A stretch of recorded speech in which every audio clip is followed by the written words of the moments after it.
Kia ora and welcome to this episode of the Amateur Austenite. I'm Frances Duncan, an author and the founder of the Jane Austen Society of Aotearoa New Zealand. My co-host is Emma. Hello. Today we're discussing chapter 25 of Northanger Abbey by Jane Austen. In chapter 25, Henry is sweet to Catherine. A letter from James reveals Isabella is going to marry Captain Tilney and his siblings are not impressed. In the very first sentence, Austen refers to romance. Visions of romance were over. It's not the kind of romance that we mean. She's talking about more like drama?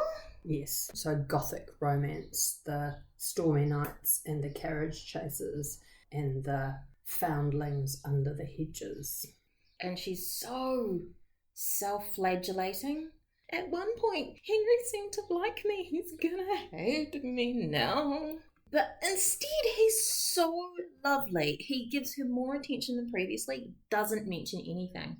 Given what had just occurred in the previous chapter, is that what we would have expected from him? No, to be honest, I would have expected him to give her a bit more grief than he actually does. He is such a hero here. This is, again, the extremes of youth. She's very 17 here. Her folly, which now seemed even criminal, was all exposed to him and he must despise her forever. That's exactly what it feels like when you've just humiliated yourself in front of someone that you want to impress. You just feel like it will never end. I think that's why he behaves the way he does, because he recognises that she is humiliated. She's punishing herself enough. Is really big of him, because this is exactly what you want when you are punishing yourself. You don't want somebody to be dwelling on the thing that you did wrong. You don't want them to be, it's okay, it's okay, it's okay. It was fine that time that you said my dad was a murderer. He wasn't a murderer. You don't want that any more than you want to be teased about it. What you want is someone to calmly go about their business as if nothing had happened, and that seems to be what Henry does. Catherine had never wanted comfort more, and he looked as if he was aware of it. He treats her with soothing politeness. She had been craving to be frightened, and it's a result of the influence of the sort of reading which she had indulged. Is it like violent video games are a bad influence? Gothic novels are a bad influence? People go to horror movies because they crave to be frightened. I don't get it. I hate horror movies. Yeah, me too. But people do like to be frightened in a way that they know is not actually going to harm them. And I guess the same is true of Gothic novels and video games. Human brains get something out of being frightened in the knowledge that they can't actually be harmed. Is it then you get a rush of dopamine when you realise you're safe? There's probably a whole chemical reaction thing we don't know about. Yeah, I think so. I think that you can't enjoy it unless you know that you're safe first. It's like exploring the possibility of what it would be like, having that experience in your imagination without the actual risk. Yeah, that's why when we were talking about her first night at Northanger and she was terrified and stuff and she wasn't enjoying it, I was like, later on, she's going to look back and go, that was fun. But at that point, she was scared. Like, she had gotten to a point where she was believing these things. I'm having a memory of a time when I was 13 and I went to stay with a friend with several other 13-year-old girls and we did watch a horror movie. Then we tried to go to sleep and there were noises in the house. We just rocked each other up so much and one of the girls grabbed a carving knife and we were kind of creeping around the house looking for an intruder. Maybe this is why I don't like horror movies.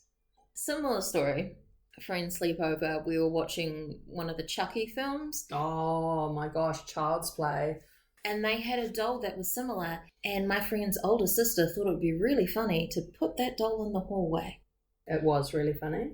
No. Yes. No. But yeah, people, humans, for some reason, enjoy being frightened.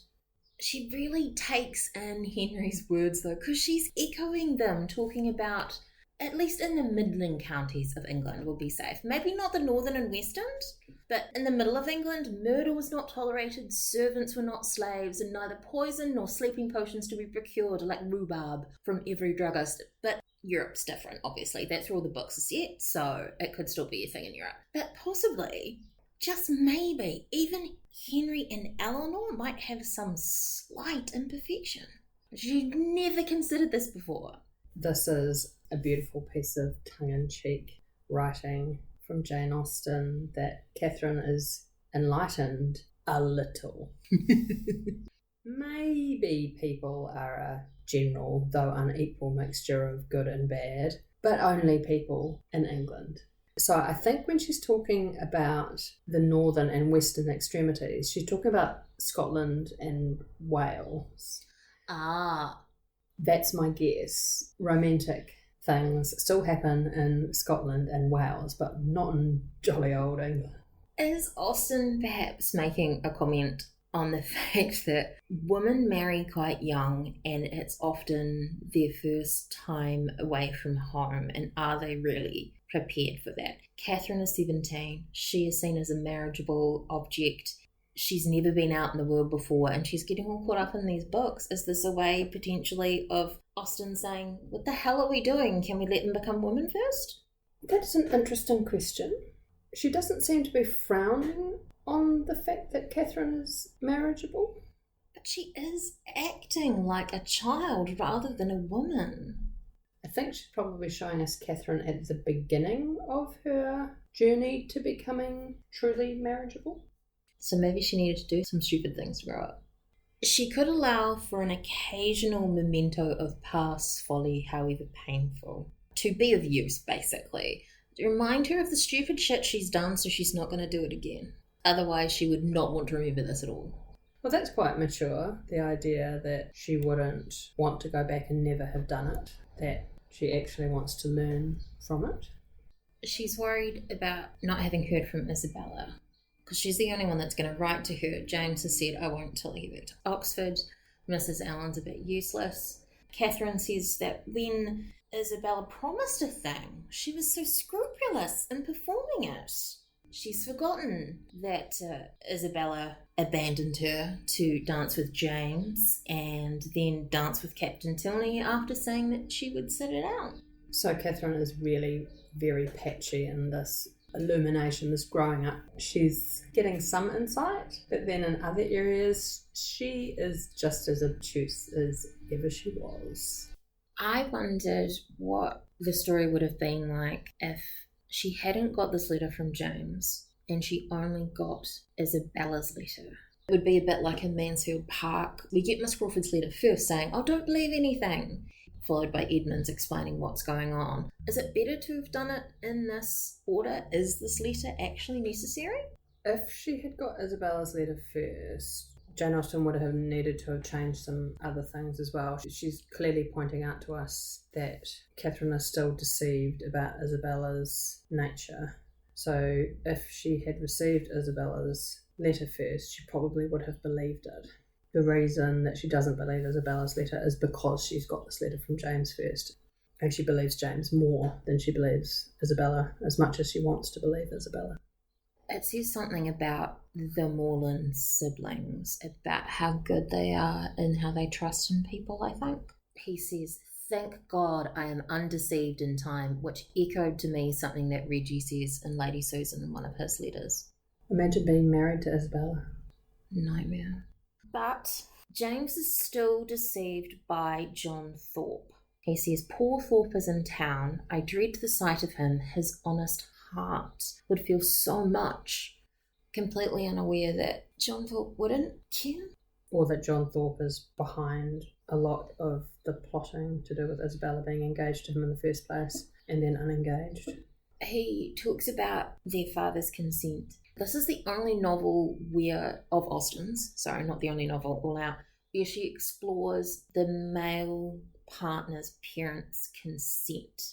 The only hero with a living father is Edmund in Mansfield Park, and that's Sir Thomas Bertram, but that makes it more difficult because he's also the father figure of the main female character. And I wonder if she just decided it wasn't a fun plot point to think about. With Edmund, that all gets tied up in a little knot in a wind down at the end. It's not actually part of the action. And is also a lot older and by that time has a private income, whereas James doesn't.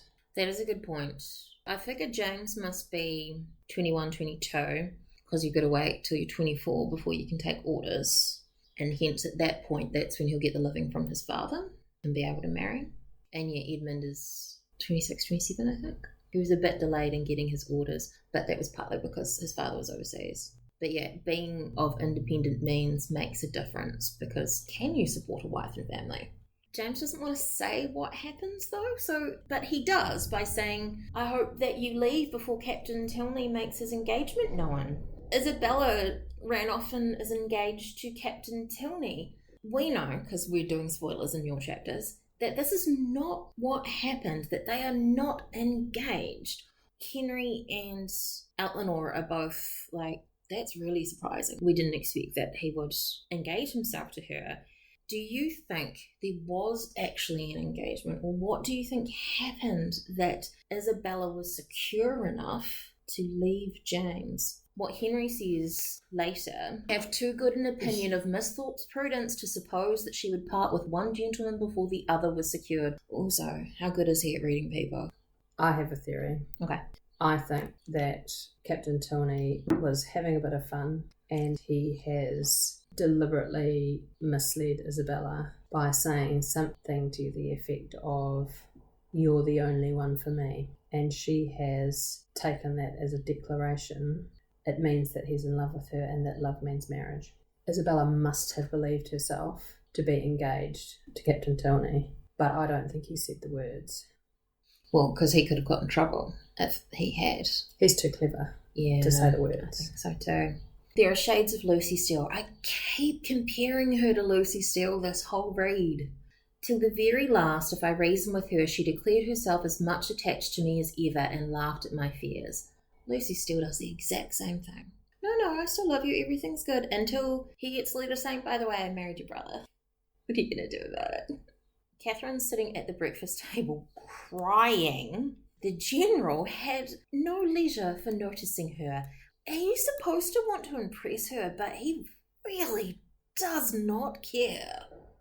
He's not looking at her. I'm sure that if he had seen, he would have said something, but completely ignoring her. No idea what's going on in front of him. I feel like if he had seen, he would have put Eleanor on the job. Don't know that he would have done anything about it himself. Oh, that's a good point. Also, how uncomfortable it made Catherine if he tried. I'm reminded of Sense and Sensibility again with, I do not think I shall ever wish for a letter again. And Henry saying, if I had suspected the letter of containing anything unwelcome, I should have given it with very different feelings. When Marianne is so upset, Mrs. Jennings gives her a letter from her mother thinking it will make her feel better, but she thinks it's a letter from Willoughby and is absolutely crushed.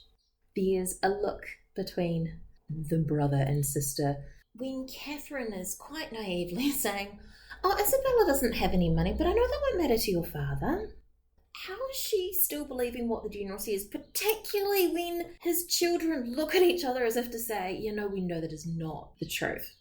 That's a great sentence, because she doesn't actually say how they looked at each other or what the look says. The sentence just says the brother and sister looked at each other, but it tells you everything. Henry describes Miss Thorpe in a way that could be a description of Catherine, saying to Eleanor, prepare yourself for a sister-in-law who is open, candid, artless, guileless, with affection strong but simple, forming no pretensions and knowing no disguise. And Eleanor says with a smile, such a sister-in-law I should delight in. In a nasty way you could say this is Isabella, but in a genuine way you could say this is Catherine. So he's been sarcastic about Isabella, but Catherine doesn't seem to react to this at all. She doesn't seem to understand him. No. But then a little bit further down, Henry says that I'm afraid she'll be very constant unless a baronet should come her way. Catherine says, you think it's all for ambition then? So she does understand Henry's sarcasm sometimes, but not at other times. When it serves the narrative, sometimes she's smart and sometimes she's not. Yeah.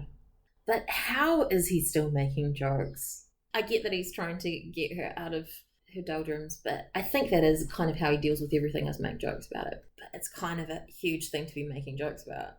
He makes fun of Catherine as well, in a nice way. She's like, I was so deceived. I've never been so deceived in anyone's character in my life. And he's like, among the great variety that you've known and studied, this is your first time leaving home. It's okay. You don't know lots of people.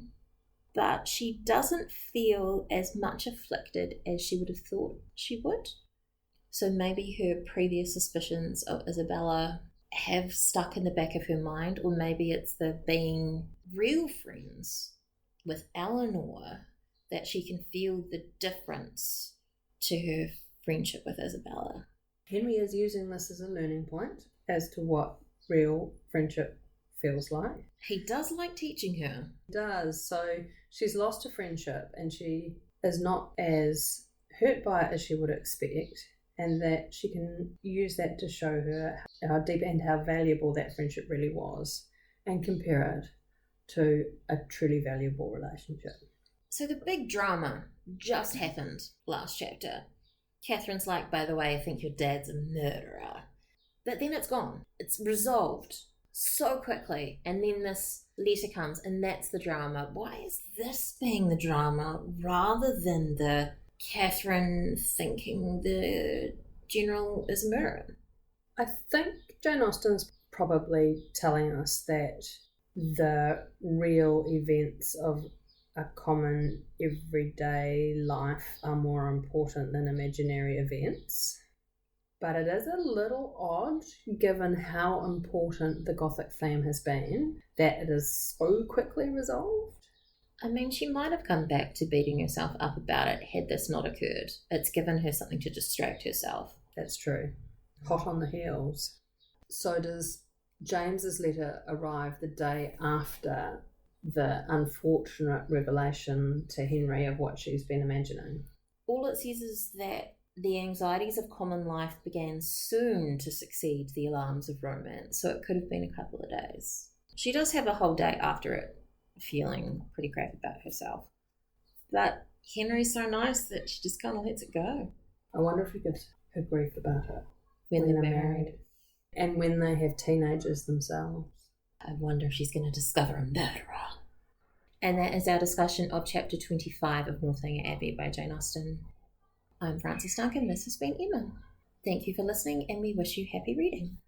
When I do the intro thing of introducing co-hosts, I'm really going to need to mention Bingley because he's in the back of every podcast. Just being the strong, silent type. You can hear him jingling. It's quite funny. And then there was that one where he rolled around on the carpet.